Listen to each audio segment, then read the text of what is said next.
everybody, it's Margo here at My Favorite Quilt Store with Kelly, and we're going to go over the bundle of notions that you're going to need for My First Quilt class. Yes. When I first got started quilting, I was like, what do I need to just get started? And that's always a roaring question that we have. So Margo has come up with a great bundle, and we're going to go over all the awesome things inside. Yeah.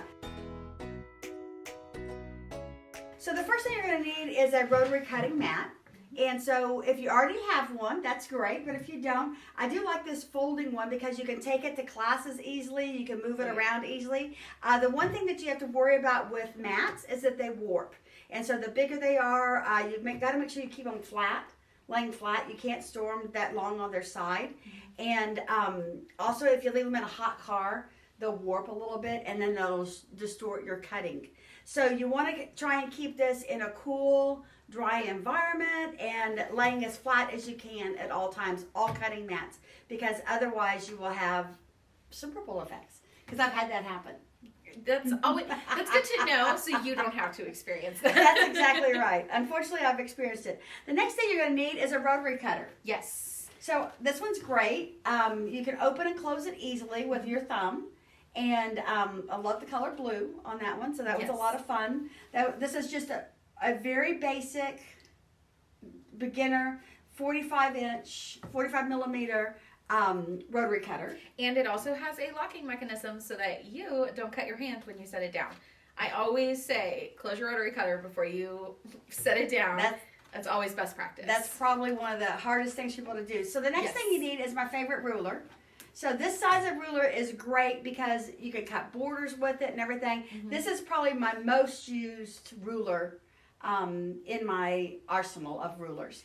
I'm going to have to agree. I do have one that is the same length. However, it is 3 inches, and I did get a cut on my hand. Yeah, it's too small. It's too small and too long. Yeah. So this is about the smallest you can go long.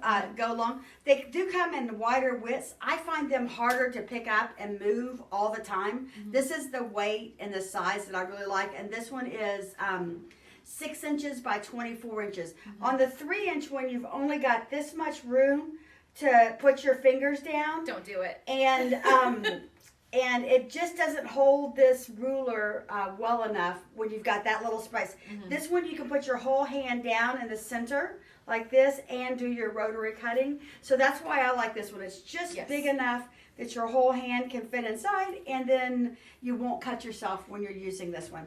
But you need to make sure you're applying pressure about midway through the ruler so that it doesn't move on you when you're cutting. Mm-hmm. Because that's another obstacle that you've got to overcome when you're learning to cut. Yes. Okay, so we've got the ruler. We've got the rotary cutter. What about this guy? Okay, so this ruler is a squaring ruler. Mm-hmm. And it's a smaller ruler. You can use them to pair, to measure things, or you can use this one. This one is basically used to square up your blocks. It's got the line down the center, so when you're doing half square triangles, you can line it up really, really good. Yes. And get the right can I say something embarrassing? Okay. I didn't know what that was for a while when I first started. So I really like that she pointed that out, because it is so helpful with those half square triangles to make sure that you are getting them the same size, same cut every time. These are awesome. These are awesome. So I usually buy, I've got quite a number of these in sizes, because depending upon the project I'm doing, sometimes I will buy the ruler specifically for that size. Yeah. Like if I have to cut 10-inch squares, or let's say 100 or something, I'm gonna buy the right size ruler. Or square up 100 blocks, I'm going to buy the exact size ruler I need so that I don't mess any up. Mm-hmm. And it's worth it when you're making a certain number. Absolutely. I guess you got to decide what your number is. But you know, the chances of you reusing the ruler is very high. I do like having a variety of rulers. Yep. I think just starting off, the 2 are very helpful. But like you said, whenever you get into like more projects, you'll find things that you find more suitable. This is 6.5 inch squared, so it will work on quite a few different blocks, especially with like charm baby packs, quilts, baby charm quilts. Yeah. So anything smaller than a charm pack works great with this one. I do have a 10.5 inch ruler for when I use the 10.5 10-inch squares. So Yeah. I do have one other size that's usually recommended. We don't need it in this particular project, so I didn't add it in. But the next most common one besides the 6.5 is the 10.5 inch. And this is just a great way to get started. It is. To learn the lines that go sideways. And, That's right. Yeah, To learn just to get about all the the ruler. points and stuff. And That's then right. the long ruler does have 45, 60, and 30-degree angles on there as well, with the lines on there. Okay, so this is everything we need to cut the project. Okay. And to get started. So Let's dive in. What's to your get- favorite one? to get started, well, there's a couple of favorites on this thing. So I've added my favorite forked pins to this list because this is great for learning the patchwork and how to do the 4 patches.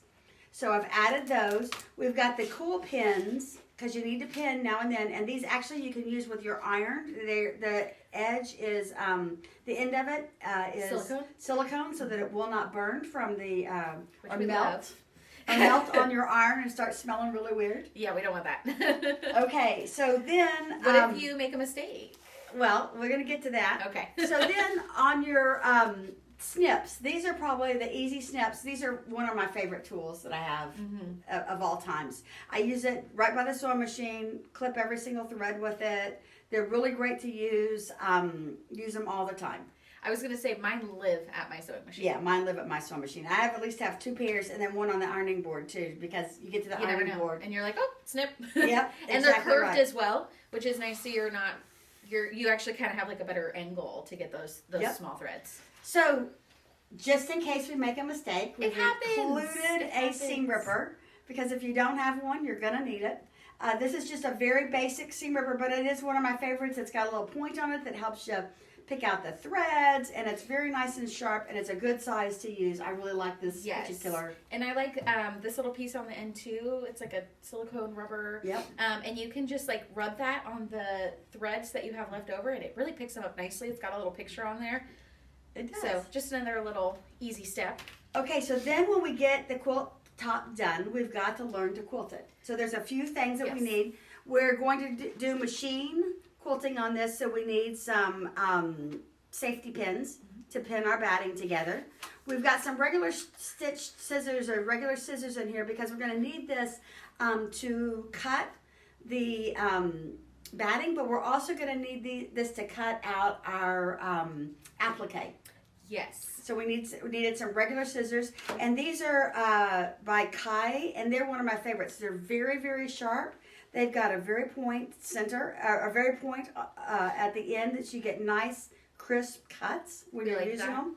They have a kind of a grip that has a little bit of padding to it, not a ton, but a little bit of padding or non-slip coating to the thing. So I really enjoy these Kai scissors. I've had my pair for eons now, and I really, really like them. And the Wonder Clips, what are we using those for? So this is when you get ready to do your binding. We'll use the Wonder Clips for putting on Okay. the binding and hand stitching it down. So this will be the last thing that you need on your project. So I really think this is an overall good Just a little bit of everything that you might need. that you would need. So you can buy these as a bundle if you've never quilted. But if there's just certain things that you need, we also sell all these as individual items too. Yes. So this one, Margo did tell me about the forked pins.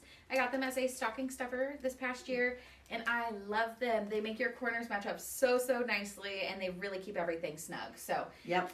They're a must. It's a good one. We'll show you how you use them. Yeah. Some people say they're cheater pins, but gosh, I don't think there's anything No that's way. cheating and making something perfect and easy. It's only a cheater if it's a cheater print, right? Right.